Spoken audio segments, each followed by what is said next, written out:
Assalamualaikum warahmatullahi wabarakatuh. Alhamdulillah wa syukurillah wa la haula wa la quwata illa billah. Asyhadu an la ilaha illallah wahdahu la syarika lah wa asyhadu anna Muhammadan abduhu wa rasuluhu la nabiyya ba'dah. Allahumma shalli wa sallim wa barik ala sayyidina wa maulana Muhammad wa ala alihi wa sahbihi ajma'in. Amma ba'du. Bertemu lagi dengan Bapak. Apa kabar kalian? Sehat? Alhamdulillah. Semoga selalu sehat dan semangat dalam mengikuti pembelajaran. Jangan putus asa, jangan merasa susah ya. Seperti biasa, mari kita ucapkan alhamdulillah ya, puja dan puji syukur kehadirat Allah Subhanahu wa taala yang telah banyak memberi kita rezeki, banyak memberi kita nikmat, ada nikmat jasmani ataupun rohani. Salawat serta salam juga mari kita selalu haturkan kepada junjungan kita Nabi Agung Muhammad sallallahu alaihi wasallam yang telah memberi kita jalan ya, yang telah menunjukkan kita jalan yang lurus, yang telah menunjukkan ya, menyampaikan risalah-risalah yang diberikan oleh Allah. Juga kepada sahabat-sahabatnya, kepada keluarganya serta para pengikut-pengikutnya. Adapun setelahnya, mari kita lanjutkan pembelajaran kita yaitu pada belajar surat Al-Falaq. Ini adalah pelajaran terakhir dari materi pertama. Ya, pembelajaran terakhir dari materi pertama. Ya, dua materi sebelumnya adalah tentang membaca, ya, cara melafalkan hukum-hukum bacaan ataupun tajwid yang ada di dalam Quran surat Al-Falaq. Nah, yang kedua itu tentang menghafal ya. Apakah kalian sudah hafal semua? Insya Allah sudah. Kuncinya satu dalam menghafal apa? Ulang-ulang terus, diulang. Jangan bosan. Walaupun kalian sudah hafal pun tetap diulang ya. Kalau sudah hafal, sudah benar, gunakan di dalam sholat. Insya Allah tambah hafal. Nah, adapun selanjutnya ya, saya ingatkan kembali lagi bahwa Quran surat Al-Falaq itu merupakan surat ke-113 ya. 113 ini bersamaan dengan Quran surat An-Nas ya. Quran An-Nas itu 114 ya, turunnya juga sama. Pertama kita membaca, kemarin sudah, menghafal sudah, terus yang terakhir yaitu menulis. Untuk menulis itu sebenarnya insya Allah kalian bisa ya, makanya Bapak tidak mencontohkan bagaimana cara menulisnya. Insya Allah kalian sudah bisa, yang paling Bapak memberi beberapa koreksi ya, memberi beberapa pengingat lah untuk kalian. Kebanyakan memang kalian itu salahnya itu sama. Sudah bisa menulis huruf hijaiyah, tetapi beberapa memang salah dan kesalahannya itu hampir sama. Nanti Bapak jelaskan. Ya, kita masuk saja, tapi sebelumnya ini ada hikmah. Ya. Ada sebuah hadis dari riwayat Tirmizi bahwa Rasulullah SAW bersabda, ya, barang siapa yang membaca satu huruf Al-Quran, maka baginya satu kebaikan. Dan satu kebaikan dibalas 10 kebaikan. Aku tidak mengatakan alif lam mim itu satu. Tetapi alif itu satu huruf, lam itu satu huruf, dan mim satu huruf. Bayangkan alif lam mim, ini cuma alif lam mim cuma sebentar sudah dapat 3 kebaikan, dan 3 kebaikan dibalas oleh Allah 10 kebaikan. Jadi kita baca alif lam mim itu dapat 30 kebaikan. Sedangkan Quran surat Al-Falaq yang kalian baca, kalian hafalkan itu dari ayat 1 sampai 5 itu jumlah hurufnya itu kurang lebih 50 huruf. Maka kalau kalian sudah hafal, membaca, latihan membaca itu, kalau belajar membaca itu kalian baca Quran surat Al-Falaq, kalian baca kurang lebihnya 50 huruf ya, berarti sudah dapat 50 kali 10 500 kebaikan. Masya Allah ya. Padahal cuma sebentar, apalagi nanti ditambah Anas, apalagi nanti ditambah Al-Fatihah, apalagi nanti ditambah Al-Ikhlas. Baru 3 surat yang pendek-pendek sudah banyak sekali kebaikan yang kita dapatkan. Makanya jangan bosan, jangan merasa berat untuk membaca Al-Quran, karena pahalanya, kebaikan-kebaikan yang kita dapatkan itu sangat banyak. Lanjut ya, ini perhatikan huruf hijaiyah di bawah ini. Perhatikan untuk penulisan ini huruf hijaiyah ya, penulisan yang sendirian ini. Penulisan huruf hijaiyah insya Allah kalian sudah bisa, hanya saja ada beberapa yang salah ya, seperti Bapak jelaskan tadi. Kebanyakan salahnya itu pada peletakannya ya. Kalau buku kalian itu kan ada garisnya ya. Menulis huruf hijaiyah itu ya ada yang di atas garis, ada yang di bawah garis. Ini seperti alif ya. Alif ini. Alif itu di atas garis. Ba juga di atas garis, titiknya di bawah garis. Ta itu juga seperti ba, cuma titiknya di atas. Ini jim ha ko. Ini kepalanya di atas, ekornya di bawah dan sebagainya. Nanti kalian pelajari sendiri ya. Kalian pelajari. Selanjutnya ini ada pembagiannya, di mana huruf-huruf yang ditulis di bawah garis dan ada huruf-huruf yang ditulis di atas garis. Ini bagaimana cara menulisnya, kalian juga perhatikan. Nah, selanjutnya ini kalau tulisan sambung. Ya, tulisan sambung ini ada alif ya. Alif itu kalau di depan itu tidak bisa disambung dengan huruf setelahnya, tapi kalau di akhir bisa ya, ditulis di atas garis. Ba, ta, sa ini penulisannya hampir sama, yang membedakan adalah titik-titiknya ya. Ba, ta, sa itu kalau di depan seperti ini, kalau di tengah itu gelombang 1 itu, kalau di akhir itu ditulis seperti huruf ba, ta, sa seperti biasa ya, cuma disambung dengan depannya. Selanjutnya kalau jim ha ho itu penulisannya juga sama ya.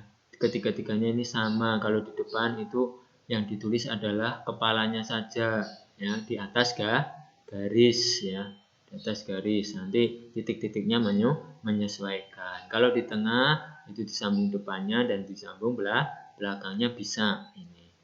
Kalau di akhir ya yang ditulis kepala dan ekornya. Nah, ekornya ini di bawah garis ya, jangan di atas garis semua. Nanti salah. Terus ada dal dan zal ini. Dal dan zal ini seperti alif, tidak bisa digandeng dengan depannya. Ini ditulis di atas garis. Kalau di belakang dia bisa ya digandeng dengan depannya, itu bisa. Tapi kalau digandeng dengan setelahnya itu tidak bisa. Nah, selanjutnya untuk ro dan zain. Ro dan zain itu seperti dal dan zal, cuma dia ekornya ke bawahnya itu di bawah garis ya, di bawah garis. Tidak bisa disambung dengan setelahnya. Jadi ro a itu tidak bisa digandeng, ro ba itu tidak bisa digandeng. Tapi kalau ba ro-nya gandeng dengan ba itu bisa ya. Selanjutnya itu ada shin, shod, dot. Ini keempat ini sama penulisannya ya. Itu caranya adalah kalau di depan itu ditulis atasnya saja, yang di atas garis itu. Shin ini, shod, dot ini ditulis depannya saja. Ini bisa digandeng dengan belakangnya ya, juga bisa digandeng dengan depannya, setelahnya atau sebelumnya itu bisa digandeng. Tapi kalau di akhir di akhir ya, di belakang shin, short dot itu ditulis semuanya. Jadi shin seperti biasa ada ekornya di bawah garis ya. Ingat, ekor shin, short dot itu di bawah garis. Itu nanti digandeng dengan depannya. Lanjutnya adalah do. Ini sama ya. Do ini juga bisa ditaruh di mana saja, bisa digandeng dengan depannya atau belakangnya. Keseluruhannya, ingat to dan do keseluruhannya itu di atas garis, tidak boleh di bawah garis ya.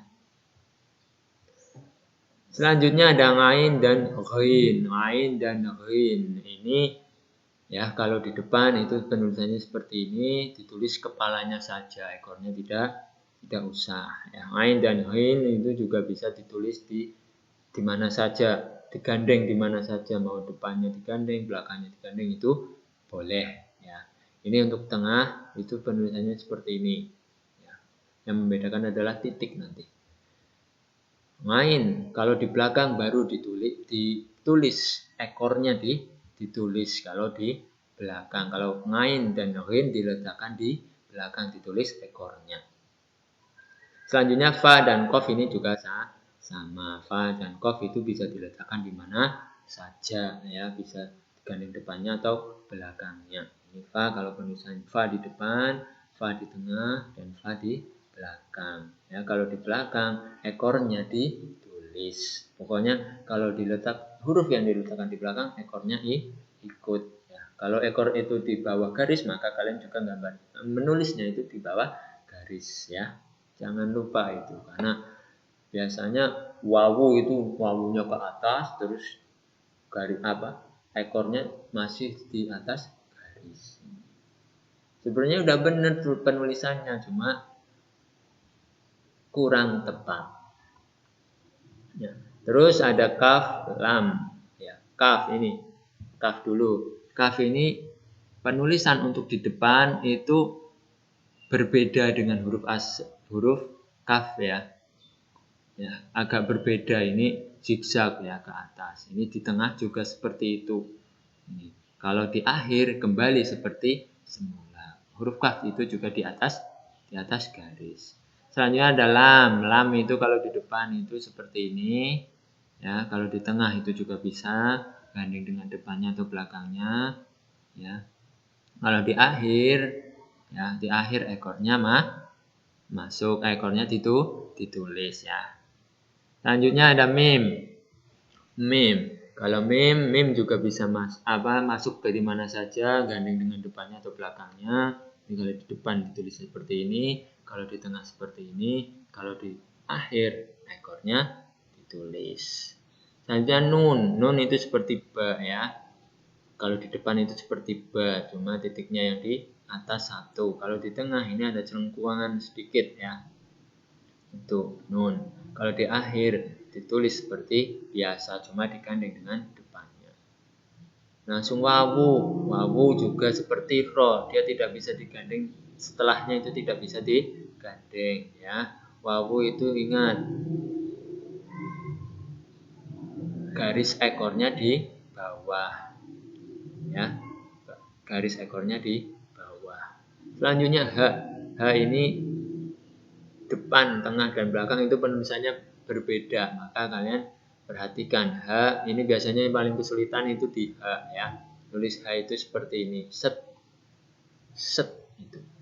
Set gitu ya. Kalau di tengah itu seperti ini. Set. Seperti ini. Nah, itu H untuk di tengah. Untuk di akhir ini hadhamir. Ya, dilafal Allah ini semuanya bisa insya Allah semuanya di atas garis ya. Untuk H yang depan itu di atas garis, kalau H ini yang bawahnya itu ke bawah itu ke bawah garis, terus kalau yang di akhir itu di atas garis. Selanjutnya dalam alif, lam alif ini juga tidak bisa digandeng dengan setelahnya, menulisnya di atas garis. Kalau di tengah, kalau di belakang ya, di belakang itu ditulis seperti ini. Selanjutnya hamzah. Hamzah ya seperti itu terus ya. Dimasukkan di mana saja ya seperti itu pokoknya. Dimasukkan di mana saja itu bisa. Itu hamzah. Selanjutnya ada ya. Ya itu seperti itu. Ya, kalau di depan itu seperti ba, di tengah juga seperti ba. Cuma yang membedakan adalah titiknya. Kalau di akhir yaitu seperti itu, ditulis seperti biasa ya, di bawah garis. Ingat, di bawah garis. Nanti kalian lihat lagi ya, nanti kalian baca-baca PowerPoint-nya atau baca di buku ya, mana yang di atas garis, mana yang di bawah garis. Nah, selanjutnya ini tugas dari Bapak ya. Untuk akhir dari pembelajaran kita, silahkan kalian salin Quran surat Al-Falaq di bawah ini ya. Kalian salin, ingat tadi mana yang di atas garis, mana yang di bawah garis ya. Kalian perhatikan. Terus kalian cari artinya dan tulis artinya juga ya. Nah, itu saja yang bisa Bapak jelaskan. Ya, semoga pembelajaran kita tentang Quran surat Al-Falaq ini dari pertemuan pertama, pelajaran pertama dan pelajaran sampai pelajaran yang ketiga tentang menulis, semoga mendapatkan ridho dari Allah Subhanahu wa Ta'ala. Ya, tetap belajar, jangan lupa berdoa.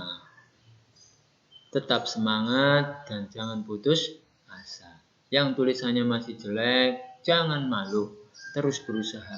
Yang tadinya jelek, insya Allah kalau terus menerus, lama-lama juga bagus. Ya, seperti menghafal, menulis juga perlu pembiasaan. Lama-lama juga bagus. Itu saja yang bisa saya sampaikan. Kurang lebihnya mohon maaf apabila dalam pembelajaran pertama ini materi membaca, menghafal dan menulis Quran surat Al-Falaq banyak kesalahan. Bapak mohon maaf yang sebesar-besarnya. Akhirul qouli, assalamualaikum warahmatullahi wabarakatuh.